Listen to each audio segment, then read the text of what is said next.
Hello friends, Raghavendra Kulkarni market ಪಾಠಶಾಲೆಯಿಂದ ಇವತ್ತಿನ ದಿನ ನಾನು ನಿಮಗೆ ಟೆಕ್ನಿಕಲ್ ಅನಾಲಿಸಿಸ್ ಅನ್ನೋದು ಎಷ್ಟು ಇಂಪಾರ್ಟೆಂಟ್ ಅನ್ನೋದ್ರ ಬಗ್ಗೆ ಹೇಳ್ತಾ ಇದ್ದೀನಿ. ಟೆಕ್ನಿಕಲ್ ಅನಾಲಿಸಿಸಿಂದ ನಾವು ಇವತ್ತಿನ ದಿನ ಮಾರ್ಕೆಟ್ ಯಾವ ಕಡೆ ಮೂಮೆಂಟ್ ಆಗುತ್ತೆ ಅಂತ ತಿಳ್ಕೊಬೋದು. ಸೊ ಮಾರ್ಕೆಟ್ ಕೆಳಗಡೆ ಬೀಳುತ್ತಾ, ಮೇಲ್ಗಡೆ ಹೋಗುತ್ತಾ, ಮೇಲ್ಗಡೆ ಹೋದರೆ ಎಲ್ಲಿ ತನಕ ಹೋಗುತ್ತೆ, ಕೆಳಗಡೆ ಬಿದ್ದರೆ ಎಲ್ಲಿ ತನಕ ಬೀಳುತ್ತೆ, ಇವೆಲ್ಲವನ್ನು ನಾವು ಪ್ರೆಡಿಕ್ಟ್ ಮಾಡ್ಬೋದು ಈ ಟೆಕ್ನಿಕಲ್ ಅನಾಲಿಸಿಸಿಂದ. ಸೊ ನಾವು ಟೆಕ್ನಿಕಲ್ ಅನ್ನೋದನ್ನ ವರ್ಡನ್ನು ಯಾವಾಗ ತಗೋತೀವಿ ಮೈಂಡಲ್ಲಿ, ಇದನ್ನು ಯಾವಾಗಲೂ ನಾವು ಮೈಂಡನ್ನು ಉಪಯೋಗಿಸ್ಕೊಂಡು ಟ್ರೇಡಿಂಗ್ನ ಮಾಡಬೇಕು, ಹಾರ್ಟ್ನ ಉಪಯೋಗಿಸ್ಕೊಂಡು ಅಲ್ಲ. ಹಾರ್ಟ್ ಅಂತಂದರೆ ನಾವು ಹಾರ್ಟ್ ಇರೋದೇ ಬೇರೆಯವ್ರಿಗೆ ಕೊಡೋದಕ್ಕೋಸ್ಕರ. ಸೊ ನಮ್ಮ ಬ್ರೈನ್ ಇರೋದು ನಾವು ಟೆಕ್ನಿಕಲ್ ಯೂಸ್ ಮಾಡಲಿಕ್ಕೆ. ಸೊ ಟೆಕ್ನಿಕಲ್ ಅನಾಲಿಸಿಸ್ ಅಂತಂದರೆ ನಾವು ಇದನ್ನು ಉಪಯೋಗಿಸ್ಕೊಂಡು ಇಂಟ್ರಾಡೇ ಟ್ರೇಡಿಂಗಲ್ಲಿ, ಸ್ಕ್ಯಾಲ್ಪಿಂಗಲ್ಲಿ, ಫ್ಯೂಚರ್ ಆ್ಯಂಡ್ ಆಪ್ಷನ್ಸಲ್ಲಿ ಟ್ರೇಡಿಂಗ್ನ ಮಾಡಲಿಕ್ಕೆ ಉಪಯೋಗಿಸ್ಕೋತೀವಿ. ಶಾರ್ಟ್ ಟರ್ಮ್ ಅನಾಲಿಸಿಸ್ ಮಾಡಲಿಕ್ಕೆ, ಹೈಯರ್ ಟೈಮ್ ಫ್ರೇಮಲ್ಲಿ ಚಾರ್ಟ್ ರೀಡಿಂಗ್ನ ಮಾಡಲಿಕ್ಕೆ ಪ್ರತಿಯೊಂದಕ್ಕೂ ಹೆಲ್ಪ್ ಆಗುತ್ತೆ ಈ ಚಾರ್ಟ್ ರೀಡಿಂಗ್. ಸೊ ಈ ಚಾರ್ಟ್ ರೀಡಿಂಗ್ನ ಮಾಡುವಾಗ ನಾವು ಟೆಕ್ನಿಕಲ್ ಅನಾಲಿಸಿಸ್ ಅನ್ನೋದು ಎಷ್ಟು ಇಂಪಾರ್ಟೆಂಟ್ ಅಂತ ನಾನು ನಿಮಗೆ ಈ ವಿಡಿಯೋದಲ್ಲಿ ಹೇಳ್ತಾ ಇದ್ದೀನಿ. ಈಗ ನೀವಿಲ್ಲಿ ನೋಡ್ತಿರೋ ಹಾಗೆ ಒಂದು ಮರವನ್ನು ಕಡಿಯಲಿಕ್ಕೆ ಒಬ್ಬ ಕಟ್ಟಿಗೆ ಕಡಿಯುವವರು ಎಷ್ಟು ಚೆನ್ನಾಗಿ ಅನಾಲಿಸಿಸ್ನ ಮಾಡ್ತಾರೆ. ಹಿಂದ್ಗಡೆಯಿಂದ ಮೊದಲು ಆ ಮರವನ್ನು ಕಡಿದು ಆನಂತರ ಈ ಕಡೆಯಿಂದ ಕಡಿತಾರೆ. ಸೊ ದಟ್ ಏನಾಗುತ್ತೆ, ಮರ ಬಿದ್ದರೂ ಕೂಡ ಅವ್ರ ಮೇಲೆ ಬೀಳಲ್ಲ, ಈ ಕಡೆಯಿಂದ ಬೀಳುತ್ತೆ. ಸೊ ಅವರು ಕೂಡ ಟೆಕ್ನಿಕಲ್ ಅನಾಲಿಸಿಸ್ನ ಉಪಯೋಗಿಸ್ಕೊಂಡು ಟೆಕ್ನಿಕ್ಕಿಂದ ಮರ ಬಿದ್ದರೆ ಈ ಕಡೆನೇ ಬೀಳಲಿ ಅಂತ ಹೇಳಿ ಅನಾಲಿಸಿಸ್ ಮಾಡಿ ಅದನ್ನು ವರ್ಕ್ ಮಾಡ್ತಾ ಇದ್ದಾರೆ ಅದ್ರ ಮೇಲೆ.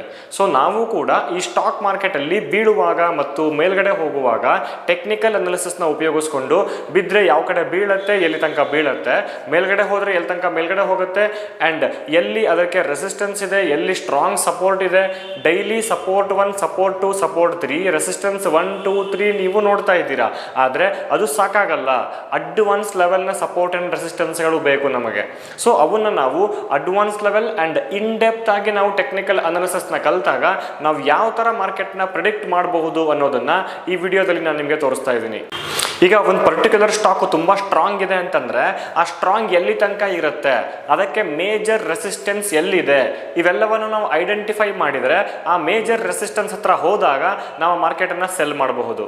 ಸೊ ಈಗ ನಾನು ನಿಮಗೆ ತೋರಿಸ್ತಾ ಇರೋ ಪ್ರಕಾರ ಇವತ್ತಿನ ದಿನ ಮಾರ್ಕೆಟ್ ಬಿದ್ದಿದೆ ಆ್ಯಂಡ್ ಮೇಲ್ಗಡೆ ಮೊದಲಿಗೆ ಹೋಗಿದೆ, ಕೆಳಗಡೆ ಬಿದ್ದಿದೆ, ಆ್ಯಂಡ್ 1-2-3 ಟ್ರೇಡ್ಸ್ ಕೂಡ ನಾವು ಮಾಡಿದ್ದೀವಿ. ಆ್ಯಂಡ್ ಯಾವ ಟೆಕ್ನಿಕ್ನ ಉಪಯೋಗಿಸ್ಕೊಂಡು ಆ ಟ್ರೇಡ್ನ ಮಾಡಿದ್ದೀನಿ ಅಂತ ಹೇಳಿ ಈಗ ನಾನು ನಿಮಗೆ ಈ ವಿಡಿಯೋದಲ್ಲಿ ಹೇಳ್ತಾ ಇದ್ದೀನಿ. ಇವತ್ತಿನ ದಿನ ನಮ್ಮ ಟೆಲಿಗ್ರಾಮ್ ಗ್ರೂಪಲ್ಲಿ ಮಾರ್ಕೆಟು 1 ಗಂಟೆ 16 ನಿಮಿಷಕ್ಕೆ 21,750 ರೇಂಜ್ ಏನಿದೆ ತುಂಬ ಸ್ಟ್ರಾಂಗ್ ಇದೆ. ಮಾರ್ಕೆಟ್ ಅದರ ಮೇಲ್ಗಡೆ ಸಸ್ಟೈನ್ ಆಗ್ತಾ ಇದೆ ಅಂತಂದರೆ ಶಾರ್ಟ್ ಕವರಿಂಗ್ ಆಗಿ ಮಾರ್ಕೆಟ್ ಮೇಲ್ಗಡೆ ಹೋಗುತ್ತೆ. ಸೊ 21,750 ಮೇಲ್ಗಡೆ ಹೋದರೆ 21,800 ಹಿಟ್ ಆಗುತ್ತೆ ಅಂತ ಎಕ್ಸ್ಪೆಕ್ಟ್ ಮಾಡಿದ್ವಿ.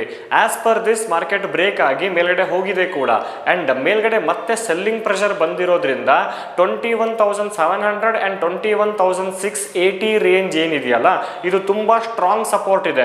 ಸೊ ನಿನ್ನೆ ಮೊನ್ನೆ ಎಲ್ಲ ಮಾರ್ಕೆಟ್ ಈ ಲೆವೆಲ್ಗೆ ಬಂದು ಸಪೋರ್ಟ್ ತಗೊಂಡು ಮೇಲ್ಗಡೆ ಹೋಗಿದೆ.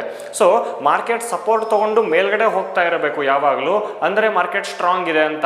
ಈಗ ಮಾರ್ಕೆಟು ಸಪೋರ್ಟ್ ತಗೊಂಡು ಮೇಲ್ಗಡೆ ಹೋಗ್ತಾ ಇದೆ ಆ್ಯಂಡ್ ರೆಸಿಸ್ಟೆನ್ಸ್ನ ಫೇಸ್ ಮಾಡಿ ಕೆಳಗಡೆ ಬೀಳ್ತಾ ಇದೆ. ಮಾರ್ಕೆಟ್ ಒಂದು ಬ್ರಾಕೆಟ್ ಅಲ್ಲಿ ಇದೆ ಈಗ. ಸೊ ಐದರ್ 21,680 ಬ್ರೇಕ್ ಆಗಬೇಕು ಅಥವಾ 21,800 ಎಬೋ ಮಾರ್ಕೆಟ್ ಕ್ಲೋಸ್ ಆಗಬೇಕು. ಈ ಬ್ರಾಕೆಟ್ ನ ಬ್ರೇಕ್ ಆದ ಮೇಲೆ ಮುಂದಿನ ಹೆಜ್ಜೆ ಏನು ಅಂತ ನಾವು ಕಂಡುಹಿಡಿಯಬಹುದು ಮಾರ್ಕೆಟ್ ಅಲ್ಲಿ. ಇವತ್ತಿನ ದಿನ ಮಾರ್ಕೆಟ್ 21,834 ಹೈ ಮಾಡಿ ಅಲ್ಲಿಂದ ನಾನ್ ಸ್ಟಾಪ್ ಆಗಿ 21,680 ರೇಂಜ್ ತನಕನೂ ಬಿದ್ದಿದೆ. ಆಲ್ಮೋಸ್ಟ್ 154 ಪಾಯಿಂಟ್ಸ್ ನಾನ್ ಸ್ಟಾಪ್ ಬಿದ್ದಿದೆ. ಆದರೆ 21,680ಗೆ ಬಂದ ಮೇಲೆ ಫಾಲಿಂಗ್ ಸ್ಟಾಪ್ ಆಗಿದೆ. ಸೊ ಎಷ್ಟು ಸ್ಟ್ರಾಂಗ್ ಇರ್ಬೋದು. ಆ್ಯಂಡ್ ಆಲ್ಸೋ ಕ್ಲೋಸಿಂಗ್ ಪಾಯಿಂಟ್ ನೀವು ಮೈಂಡಲ್ಲಿ ಇಟ್ಕೊಳ್ಳಿ. Market closed at 21,744. It means 21,680 ರೇಂಜ್ಗೆ ಮಾರ್ಕೆಟ್ ಇದ್ರೂ ಕೂಡ ಬೈ ಕ್ಲೋಸಿಂಗ್ ಮಾರ್ಕೆಟು 21,744ಗೆ ಕ್ಲೋಸ್ ಆಗಿದೆ. ಇಟ್ ಮೀನ್ಸ್ ಆ ಡೇ ಕ್ಯಾಂಡಲಲ್ಲಿ ಇವತ್ತಿನ ದಿನ ಮಾರ್ಕೆಟ್ ಡೋಜಿ ಕ್ಯಾಂಡಲ್ ಆಗಿ ಕ್ಲೋಸ್ ಆಗಿದೆ. ಸೊ ನಾನು ಕೂಡ in case market near support level ಏನಾದ್ರು ಬ್ರೇಕ್ ಆಗಿತ್ತು ಅಂತಂದರೆ ಸೊ ನಾಳೆಯಿಂದ ಮಾರ್ಕೆಟಲ್ಲಿ ಸೆಲ್ಲಿಂಗ್ ಪ್ರೆಷರ್ ಬರುತ್ತೆ ಅಂತ ಅನ್ಕೊಂತಾ ಇದ್ದೆ. ಆದರೆ ಮಾರ್ಕೆಟ್ ಕ್ಲೋಸಿಂಗ್ ಪಾಯಿಂಟ್ ತುಂಬ ಚೆನ್ನಾಗಿದೆ. ನಾಳೆ ಬೆಳಗ್ಗೆ ಮಾರ್ಕೆಟ್ ಎಲ್ಲಿ ಓಪನ್ ಆಗುತ್ತೆ ಅನ್ನೋದು ತುಂಬ ಇಂಪಾರ್ಟೆಂಟು. ಆ್ಯಂಡ್ ಆಲ್ಸೋ ಇವತ್ತಿನ ದಿನ January 1 ಆಗಿರೋದ್ರಿಂದ US ಮಾರ್ಕೆಟ್ ಹಾಲಿಡೇ ಇದೆ. ಸೊ ನಮ್ಮ ಗಿಫ್ಟ್ ನಿಫ್ಟಿ ಈಗ ಟ್ರೇಡೇ ಆಗೋದಿಲ್ಲ. ನಾಳೆ ಬೆಳಗ್ಗೆ ಚೈನಾ ಮಾರ್ಕೆಟ್ನ ಜೊತೆ ನಮ್ಮ ಮಾರ್ಕೆಟ್ ಓಪನ್ ಆದಾಗ ಎಲ್ಲಿ ಓಪನ್ ಆಗ್ತಿದೆ ಅನ್ನೋದು ತುಂಬ ಇಂಪಾರ್ಟೆಂಟ್ ಆಗುತ್ತೆ. ನೀವು ಈ ಇಮೇಜಲ್ಲಿ ನೋಡ್ತಾ ಇರೋ ಹಾಗೆ 21,750 ಎಷ್ಟು ಇಂಪಾರ್ಟೆಂಟ್ ಇದೆ ನೋಡಿ. ಮಾರ್ಕೆಟ್ ಮಾರ್ನಿಂಗಿಂದ ಆ ಪಾಯಿಂಟನ್ನು ಬ್ರೇಕ್ ಮಾಡ್ಲಿಕ್ಕೆ ಪ್ರಯತ್ನ ಮಾಡ್ತಾ ಇದೆ, ಆದರೆ ಆಗ್ತಾ ಇಲ್ಲ. ಆ್ಯಂಡ್ ಒಂದ್ಸತಿ ಬ್ರೇಕ್ ಆದ ಮೇಲೆ ಎಷ್ಟು ಚೆನ್ನಾಗಿ ಮೇಲ್ಗಡೆ ಹೋಗಿದೆ. ಆ್ಯಂಡ್ ಹೈಯರ್ ಲೆವೆಲಲ್ಲಿ ಸೆಲ್ಲಿಂಗ್ ಪ್ರೆಷರ್ ಬಂದು ನಾನ್ ಸ್ಟಾಪ್ ಆಗಿ 21,680 ತನಕ ಬಿದ್ದಿದೆ. ಒಂದು ಕೂಡ ಗ್ರೀನ್ ಕಲರ್ ಕ್ಯಾಂಡಲ್ ಇಲ್ಲ. ಆ ಲೆವೆಲ್ಗೆ ಬಂದ ಮೇಲೆ 2 ಗ್ರೀನ್ ಕಲರ್ ಕ್ಯಾಂಡಲ್ ಕ್ಲೋಸ್ ಆಗಿದೆ. One of the technical analysis ಏನು ಅಂತ ಹೇಳ್ತಾ ಇದ್ದೀನಿ. We need historical data of the stock to predict the future moment. ಅಂದರೆ ಸೊ ಮುಂಚೆ ಯಾವಾಗ ಮಾರ್ಕೆಟು ಯಾವ ಪ್ಲೇಸಲ್ಲಿ ಹೋಗಿ ಅಲ್ಲಿಂದ ರಿವರ್ಸ್ ಆಗಿದೆ, ಮತ್ತೆ ಮಾರ್ಕೆಟ್ ಆ ಪ್ಲೇಸ್ಗೆ ಹೋದಾಗ ಅಲ್ಲಿಂದ ರಿವರ್ಸ್ ಆಗುತ್ತೆ ಅಂತ ಅರ್ಥ. ಇವತ್ತಿನ ದಿನ IRCTC ತುಂಬ ಸ್ಟ್ರಾಂಗ್ ಇರೋ ಸ್ಟಾಕು. ನೀವು ನೋಡ್ತಾ ಇರೋ ಹಾಗೆ 917ಗೆ ಯಾವ ಡೇಟಲ್ಲಿ ಹೋಗಿದೆ, ಅದು ಅರೌಂಡ್ 19/12/2023, ಅಂದರೆ 10-15 ದಿವಸದ ಹಿಂದೆ ಮಾರ್ಕೆಟ್ 917 ಲೆವೆಲ್ಗೆ ಹೋಗಿ ಅಲ್ಲಿಂದ ರಿವರ್ಸ್ ಆಗಿದೆ. ಇವತ್ತಿನ ದಿನ ಕೂಡ 917 ಲೆವೆಲ್ಗೆ ಹೋಗಿ IRCTC ಕೆಳಗಡೆ ಬಿದ್ದಿದೆ. ಸೊ ಎಷ್ಟು ಕ್ಲಾರಿಟಿ ಇದೆ ಇದರಲ್ಲಿ ಅಲ್ವಾ. ಹಿಂದೆ ಮಾರ್ಕೆಟು ಆ ಪ್ಲೇಸ್ಗೆ ಹೋದಾಗ ಅಲ್ಲಿಂದ ಬಿದ್ದಿದೆ ಅಂದರೆ ಮತ್ತೆ ಇವತ್ತಿನ ದಿನ ಮಾರ್ಕೆಟು ಆ ಪ್ಲೇಸ್ಗೆ ಹೋದಾಗ ಅಲ್ಲಿಂದ ಬಿದ್ದಿದೆ. ಸೊ ಇದು ಹಿಸ್ಟಾರಿಕಲ್ ಡೇಟಾ. ಸೊ ಈ ಹಿಸ್ಟಾರಿಕಲ್ ಡೇಟಾನ ತೊಗೊಂಡ್ಬಿಟ್ಟು ನಾನು ಮುಂದಿನ ಮಾರ್ಕೆಟ್ ಮೂಮೆಂಟ್ ಏನು ಅಂತ ಪ್ರೆಡಿಕ್ಟ್ ಮಾಡಬಹುದು. ಒಂದ್ಸರಿ ಮಾರ್ಕೆಟು 917ನ ಬ್ರೇಕ್ ಆಗಿ ಅದರ ಮೇಲ್ಗಡೆ ಕ್ಲೋಸ್ ಆಯಿತು ಅಂತಂದರೆ ಒಂದು ಫ್ರೆಶ್ ಬೈಯಿಂಗ್ ಸ್ಟಾರ್ಟ್ ಆಗುತ್ತೆ ಅಂತ ಎಕ್ಸ್ಪೆಕ್ಟ್ ಮಾಡಬಹುದು. ನೀವು ಈಗ ಈ ಇಮೇಜಲ್ಲಿ ನೋಡ್ತಾ ಇರೋ ಹಾಗೆ ಗ್ರ್ಯಾನ್ಯುಲಸ್ 407 ಲೆವೆಲ್ಗೆ ಬಂದು ಯಾವಾಗಲೂ ಕೆಳಗಡೆ ಬೀಳ್ತಾ ಇತ್ತು. ಆದರೆ ನಿನ್ನೆ ದಿನ ಅಂದರೆ ಫ್ರೈಡೆ 405 ರೇಂಜಿಗೆ ಹೋಗಿ ಅಲ್ಲೇ ಕ್ಲೋಸ್ ಆಗಿದೆ. ಸೊ ಇವತ್ತಿನ ದಿನ ಮಾರ್ಕೆಟ್ ಸ್ವಲ್ಪ ಗ್ಯಾಪ್ ಅಪ್ ಓಪನ್ ಆದರೂ ಸಾಕು, ತುಂಬ ಚೆನ್ನಾಗಿ ಮೇಲ್ಗಡೆ ಹೋಗುತ್ತೆ ಅಂತ ಪ್ರೆಡಿಕ್ಟ್ ಮಾಡಬಹುದು. ಸೊ ಇವತ್ತಿನ ದಿನ ಕೂಡ ಆಸ್ ಪ್ರೆಡಿಕ್ಟೆಡ್ ಚೆನ್ನಾಗಿ ಗ್ಯಾಪ್ ಅಪ್ ಆಗಿ ಓಪನ್ ಆಗಿದೆ. 417 ಲೆವೆಲ್ನ ಟೆಸ್ಟ್ ಮಾಡಿ ಲಾಸ್ಟಿಗೆ ಮಾರ್ಕೆಟ್ನ ಜೊತೆ ಫಾಲ್ ಆಗಿದೆ. ಸೊ ಆ್ಯಂಡ್ ಇದು ಮೇಲೇನೆ ಕ್ಲೋಸ್ ಆಗಿರೋದ್ರಿಂದ ನಾವು 417 ಈಸ್ ದ ರೆಸಿಸ್ಟೆನ್ಸ್ ನಾವು. ಆ್ಯಂಡ್ 405 406 ರೇಂಜ್ ಮುಂಚೆ ಏನು ರೆಸಿಸ್ಟೆನ್ಸ್ ಆಗಿತ್ತು ಈಗ ಅದು ಸಪೋರ್ಟ್ ಆಗಿ ಕನ್ವರ್ಟ್ ಆಗಿರುತ್ತೆ.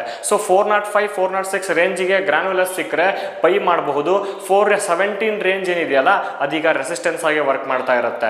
ಸೊ ಅಗೇನ್ 417 ಬ್ರೇಕ್ ಆಯಿತು ಅಂದರೆ ಮತ್ತೆ ಫ್ರೆಶ್ ಜರ್ನಿ ಸ್ಟಾರ್ಟ್ ಆಗ್ತಾ ಇರುತ್ತೆ. ಸೊ ಈ ಥರ ಮಾರ್ಕೆಟು ಹೈಯರ್ ಹೈನ ಮಾಡ್ತಾ ಇದೆ ಅಂತಂದರೆ ಅಪ್ ಟ್ರೆಂಡಲ್ಲಿ ಹೋಗ್ತಾ ಇದೆ ಅಂತ ಹೇಳಿ ಅರ್ಥ. ನೀವೀಗ ಕಲ್ತಿರೋದು just one of the theory. ಈ ಥರ ತುಂಬ ಇದ್ದಾವೆ. ಸೊ ನಾವು ಅನಾಲಿಸಿಸ್ನ ಮಾಡಲಿಕ್ಕೆ ಒಂದು ದಿನದ ಟೈಮ್ ಫ್ರೇಮು, ಒಂದು ತಿಂಗಳ time frame, 1 hour time frame, 15 ನಿಮಿಷದ ಟೈಮ್ ಫ್ರೇಮ್, ಡಿಫ್ರೆಂಟ್ ಸ್ಟೋರಿಗಳನ್ನು ಹೇಳುತ್ತೆ. ಸೊ ಎಲ್ಲವನ್ನೂ ನಾವು ಅನಾಲಿಸಿಸ್ ಮಾಡಿ ಯಾವ ಸ್ಟಾಕು ತುಂಬ ಚೆನ್ನಾಗಿದೆ ಅದನ್ನು ಶಾರ್ಟ್ ಲಿಸ್ಟ್ ಮಾಡಿ ಇಟ್ಕೊಂಡು ನಾಳೆ ಯಾವ ಸ್ಟಾಕನ್ನು ಟ್ರೇಡ್ ಮಾಡಬೇಕು ಇವತ್ತಿನ ದಿನನೇ ನೀವು ಶಾರ್ಟ್ ಲಿಸ್ಟ್ ಕೂಡ ಮಾಡಿ ಇಟ್ಕೋಬಹುದು. ಸೊ ಇವೆಲ್ಲವೂ ನಾವು ಪ್ರಿಪೇರ್ ಆಗಬೇಕು ಮಾರ್ಕೆಟ್ ಓಪನ್ ಆಗೋದಕ್ಕಿಂತ ಮುಂಚೆನೆ. ಸೊ ಹೋಪ್ ನಿಮಗೆ ಸಮ್ ಇನ್ಫಾರ್ಮೇಷನ್ ಟೆಕ್ನಿಕಲ್ ಅನಾಲಿಸಿಸ್ ಬಗ್ಗೆ ಸಿಕ್ಕಿದೆ ಅಂತ ಅನ್ಕೊಂತೀನಿ. Thanks for watching the video. Subscribe ಮಾಡ್ಕೊಳ್ಳಿ ನಮ್ಮ ಚಾನಲ್ಗೆ. ಹೊಸ ವಿಡಿಯೋಗಳೊಂದಿಗೆ ನಾನು ನಿಮಗೆ ಮತ್ತೆ ಬರ್ತೀನಿ. Thank you.